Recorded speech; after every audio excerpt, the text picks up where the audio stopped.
আলিপুরদুয়ারে চা শ্রমিকদের ধন্যবাদ জানাতে চা বাগানে বিজেপি নেতৃত্ব।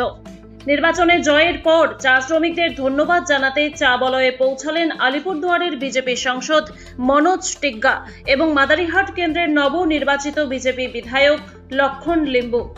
মঙ্গলবার মাদারিহাট ব্লকের বিভিন্ন চা বাগানে গিয়ে তারা শ্রমিকদের সঙ্গে সাক্ষাৎ করেন এবং তাদের মিষ্টি খাইয়ে শুভেচ্ছা জানান।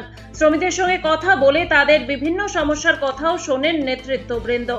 এদিন সাংসদ মনোজ টিগ্গা চা শ্রমিকদের আশ্বাস দেন যে আগামী দিনে তাদের ন্যায্য দাবি পূরণের জন্য উদ্যোগ নেওয়া হবে।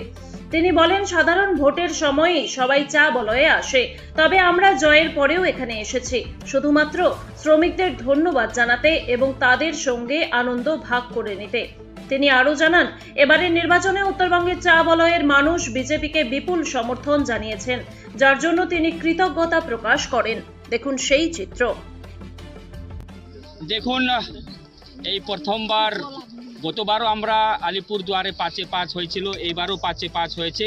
গতবার 5-5 হওয়া এবং এইবার 5-5 হওয়ার মধ্যে পার্থক্য আছে। গতবার 5-5 হয়েছিল কিন্তু আমরা ক্ষমতায় আসতে পারিনি, কিন্তু এইবার 5-5 হয়েছে এবং ভারতীয় জনতা পার্টি পশ্চিমবঙ্গে ক্ষমতাও এসেছে 200-200 বেশি সিট নিয়ে। এবং আমাদের যারা প্রার্থী 5 জন ছিল তারা প্রত্যেকেই 30-40 হাজার ভোটে বেশি ব্যবধানে তারা জিতেছেন। তাই আজকে আমাদের যিনি মাদারিহাট বিধানসভার প্রার্থী ছিলেন আমাদের লক্ষ্মণ লিম্বু মহাশয়, উনি সাথে আছেন এবং আজকে আমরা সিংহানিয়া চা বাগানে এসেছি। আর সকলেরই এটা অভিযোগ থাকে, অভিযোগটাও সত্যি যে ভোট চাওয়ার সময় সকলে আসে কিন্তু জিতে যাওয়ার পরে সকলেই ভুলে যায়, আর কেউ ফিরে দেখে না। আর আমাদের যে সমস্যা থাকে সেই সমস্যাই থেকে যে আবার সেই 5 বছর পরে আমরা সেই আশ্বাসগুলো পাই কিন্তু আমাদের সমস্যার সমাধান হয় না। তাই আমরা ঠিক করেছিলাম যে না, জেতার আগে আমরা ভোট ভিক্ষা করার জন্য গিয়েছিলাম, জেতার পরে আমরা যাতে যারা মায়েরা কাজ করেন চা বাগানে তাদের সাথে দেখা সাক্ষাৎ করব এবং ওনাদের যে সমস্যাগুলো আছে সেটাও চর্চা করব। আমাদের সরকার হয়েছে, আপনাদের যে দাবি সমূহ রয়েছে যাতে চা বাগানে মিনিমাম ওয়েজ হোক, ডাবলির পয়সা বাড়ুক, পিএফ এর পয়সা সঠিক জমা হয়, গ্র্যাচুইটি টাকা পাবে, চা বাগানে পানীয় জলের ব্যবস্থা, স্বাস্থ্য পরিষেবা এবং যে আবাসের সমস্যাগুলো আছে সেই সমস্যাগুলো যাতে সমাধান হয়। পাশাপাশি যে জমির পাট্টার বদলে যে জমির মালিকানা অধিকার রয়েছে সেটা যাতে ওনারা পান, সেদিকে আমাদের বিস্তারিত এখানে আলোচনা হয়েছে। নিশ্চিতভাবে ওনাদের যে সমস্যাগুলো চা বাগানের আছে সেই সমস্যাগুলো নিশ্চিত নতুন সরকার করবে এবং সকলেরকে আমরা ধন্যবাদ জ্ঞাপন করেছি আপনাদের সহযোগিতায়।